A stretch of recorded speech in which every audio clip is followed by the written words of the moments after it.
La Bible nous dit qu'il est bon pour les frères de demeurer ensemble.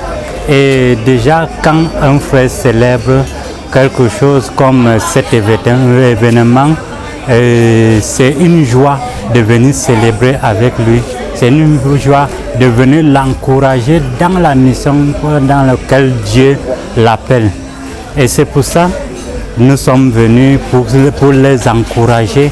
Et aussi comme la parole de Dieu nous dit que aller dans le monde, faire des nations pour moi, mes disciples. Et nous sommes venus encourager ceux-là qui vont perdre les brebis de l'Éternel. Ceux-là qui iront de partout dans le monde pour perdre les brebis de l'Éternel et pour ramener des âmes à Christ. Et aussi ceux qui vont aussi montrer aussi à d'autres de copier et de venir continuer l'œuvre. Moi, toutes ces étapes, c'est d'encourager et de montrer à ceux-là qui sont là que c'est pas là et c'est ce que la parole de Dieu nous dit. Et c'est pas là qu'ils doivent aussi passer pour montrer aux autres. Et aussi comme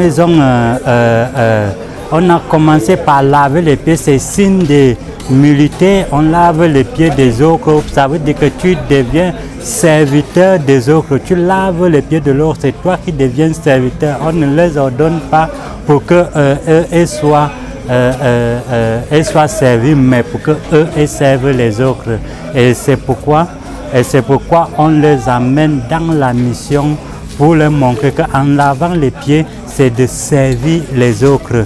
Et on les a mis élevés sur le trône, c'est leur montrer que sur le trône, comme tu vas servir les autres, c'est ici que tu dois te tenir et c'est ici que tu dois te retirer la source.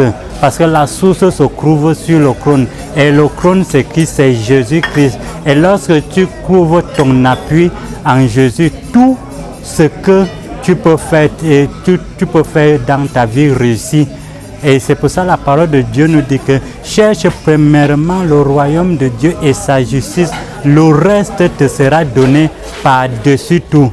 Et c'est par là qu'on les montre qu'elles ne sont pas seulement là pour être ordonnées, mais elles sont là pour faire le travail et la mission que Dieu les a envoyées de venir faire sur terre, parce que chaque personne que Dieu appelle a une mission précise.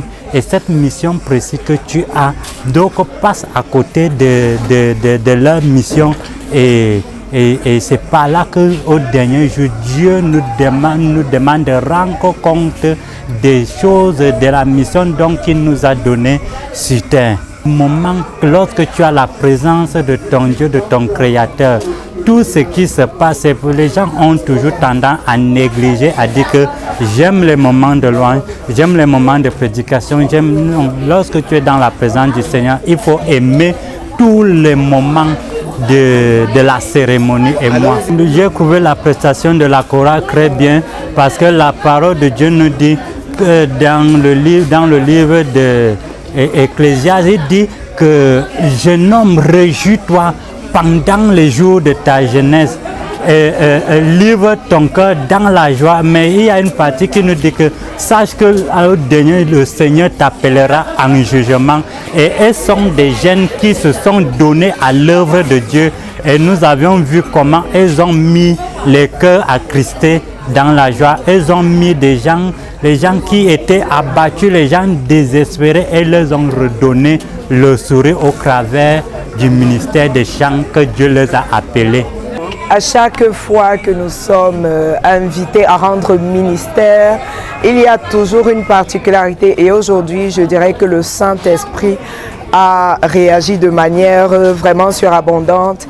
Il a béni l'assemblée, il a béni les choristes que nous sommes, il a béni quelqu'un qui ne pensait pas être béni. Donc pour moi, cette atmosphère a simplement impacté chacun d'entre nous. En tant qu'enfant de Dieu, la soumission véritable d'une femme en tant que femme et en tant qu'épouse, en tant que créature tirée de la côte de l'homme et en tant que femme soumise, donc en tant qu'épouse, ne peut pas gêner un enfant de Dieu. Moi, personnellement, je trouve que c'est même ce caractère sacré qui lui vaut une double bénédiction. Je suis totalement satisfait parce que quand tout est plan de Dieu et que ça arrive à réussir à sa fin, comme la Bible dit, c'est la fin qui justifie des moyens. Il y a eu des combats, il y a eu des batailles, il y a eu des hauts et des bas, mais toujours est-il dit, je veux la fidélité de Dieu. Donc tout concourt bien pour ceux qui aiment Dieu vraiment, de façon totale, je suis satisfait. Alors, quels sont les éléments qui vous poussent à la satisfaction? Les éléments qui me poussent par la satisfaction, les choses semblaient ne pas aller, qui montraient des signes de combat, des signes de stagnation et même de limitation. Tout n'avait l'air de rien, au point où on cherchait même des moyens pour pouvoir rassembler tout le reste de ce qu'il fallait. Mais on a vu l'ennemi qui s'est dressé. Mais après, je veux vraiment la main de l'Éternel, comment Dieu a mis des personnes pour qu'ils puissent soutenir cette œuvre-là. La Bible dit dans Deutéronome, le livre de Deutéronome 18, verset 15, que je mettrai des signes, je donnerai des signes au travers des hommes. Et c'est ces signes-là qui m'ont vraiment montré la main de l'Éternel, parce qu'on est arrivé à manifester, les hommes de Dieu sont venus, ils sont rentrés satisfaits, les familles des bien-aimés sont venus, de nombreuses familles, chacun trouvait son compte. Donc vraiment nous bénissons l'Éternel. Oh, gloire soit rendue à l'Éternel.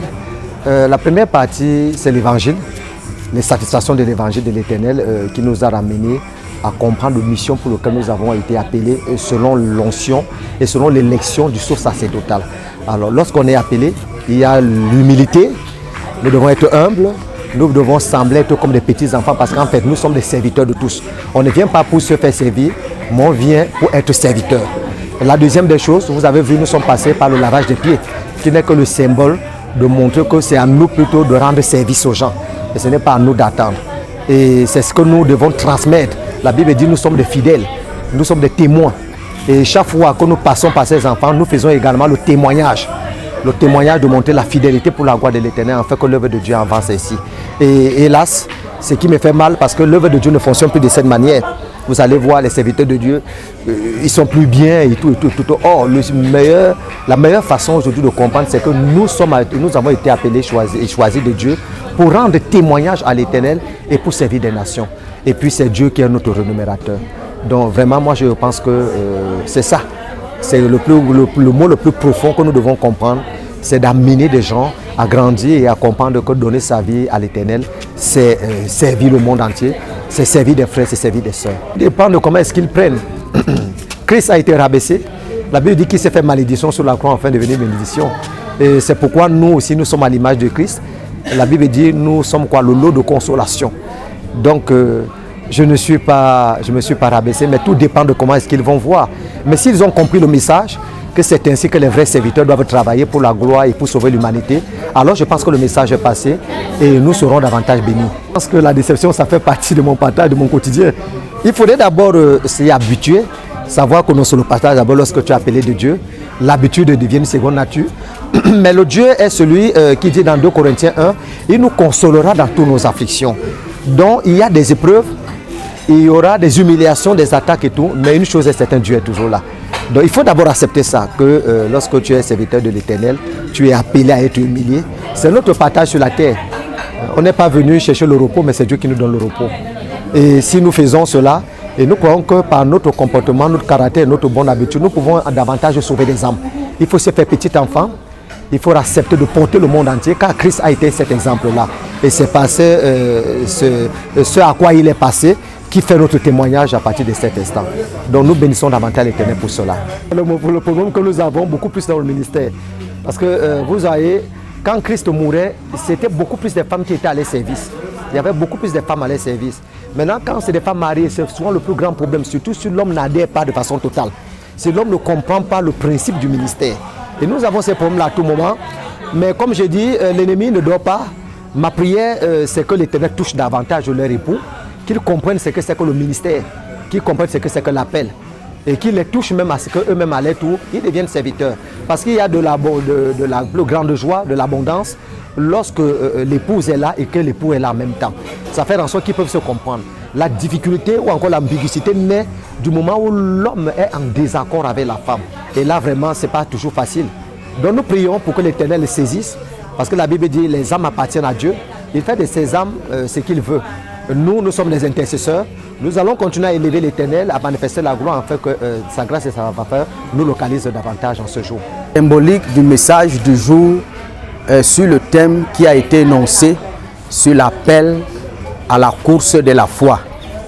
Nous avons illustré que la course qui est une compétition comme un jeu n'est pas différent de la marche chrétienne. Donc la marche chrétienne est semblable à la course, la compétition dont les athlètes sont appelés à effectuer. C'est la même chose, mais la différence maintenant c'est que la course elle est physique. Or la marche chrétienne c'est une question de foi. C'est pourquoi dans cette marche chrétienne nous sommes appelés à courir pour obtenir le royaume des cieux. Et comme un athlète peut avoir des difficultés, un athlète peut avoir des épreuves pendant qu'il s'entraîne pour aller compétir, de la même manière le chrétien dans sa marche chrétienne peut avoir des difficultés, le chrétien peut avoir des épreuves, il peut avoir des tentations et des persécutions. Alors, face à ces épreuves et ces persécutions, donc, il doit être encouragé par des anciens qui ont réussi dans cette marche chrétienne et qui ont obtenu la vie éternelle. À l'exemple d'Abraham, à l'exemple de Moïse, à l'exemple des prophètes, à l'exemple de notre Seigneur Jésus-Christ lui-même qui a enduré la croix, enduré la souffrance afin de payer le prix de notre rachat sur la croix de Golgotha. Donc nous sommes en train de célébrer la semaine pascale d'hier qui était le jour où il est mort et on l'a enterré. Et donc la résurrection devrait avoir lieu demain. C'est ainsi la marche chrétienne. Comme un athlète est appelé à compétir. Mais maintenant, qu'il y a quelque chose que nous devrons savoir, c'est que comme les organisateurs de la compétition sont appelés à fixer des règles pour pouvoir courir, alors l'organisateur de notre marche chrétienne, c'est Dieu. Dieu a fixé des règles. Des règles sont la sainteté, c'est l'obéissance. Donc, dans cette marche chrétienne, les critères dont nous sommes appelés à remplir dans la course, c'est que nous devons marcher dans la sainteté, dans l'obéissance. D'où nous débarrasser de tout ce qui peut entraver notre marche avec le Seigneur Jésus. Ce qui m'a marqué, c'est que j'ai reçu le Saint-Esprit et c'était bien. Je suis quitté d'un autre côté à un autre. Le conseil que je peux donner à d'autres personnes, c'est qu'il faut qu'ils abandonnent la vie du monde pour suivre Christ. Choisir la voie du Seigneur parce qu'elle est bonne. Parce qu'en servant Dieu, on a tout. Non seulement l'appel du cœur de Dieu, vous devenez un modèle. Quoi vous abandonnez à certaines choses qui ne sont pas bonnes. Vous débarrassez de ça. Et nous invitons aussi aux autres gens qui nous voient maintenant dans les visions, les chaînes privées à recevoir Jésus. Parce que la voix du Seigneur, elle est la meilleure. Il n'y a pas une voix plus mieux que la voix du Seigneur. C'était merveilleuse parce que c'était sous le contrôle du Saint-Esprit et non pour les hommes. Et nous avons reçu vraiment cette grâce et nous sommes en paix et nous croyons que en commençant la course, nous allons achever. Parce que la Bible dit la fin d'une chose vaut mieux que son commencement. Crucifiez la chair, parce que les désirs de la chair sont contraires à ceux de l'esprit. Et lorsque vous mettez la parole de Dieu en pratique et vous êtes comme un enfant, vous voyez sa gloire. Le moi meurt. Les œuvres de la chair sont détruites et l'esprit de Dieu arrive et les fruits d'amour apparaissent. Joie, l'amour, la joie, la paix, la douceur, la tempérance, le pardon. Et nous invitons aux gens à recevoir Jésus-Christ. Parce qu'il est écrit, si tu confesses de ta bouche le Seigneur Jésus-Christ et si tu crois dans ton cœur que Dieu l'a ressuscité des morts, tu seras sauvé. Parce qu'il est écrit, car quiconque invoquera le nom du Seigneur sera sauvé.